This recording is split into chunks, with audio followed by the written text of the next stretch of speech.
How to create neon glow text effect in Photoshop.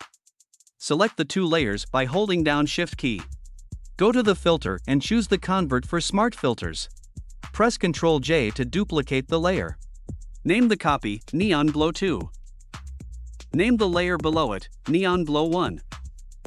Select the Neon Glow 2 layer. Click the FX icon and choose the blending options.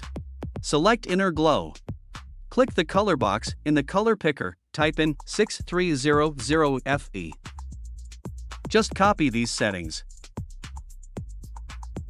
Select Outer Glow. Click the color box in the color picker, type in 8700FE. Just copy these settings. When you're done, click OK. Select Neon Glow 1 layer. Click the FX icon and choose the blending options. Select the stroke. Click the color box in the color picker, choose black color. Just copy these settings. Select Outer Glow. Increase the size of the elements to 250 pixel. Select Drop Shadow. Click the color box in the color picker, choose black color.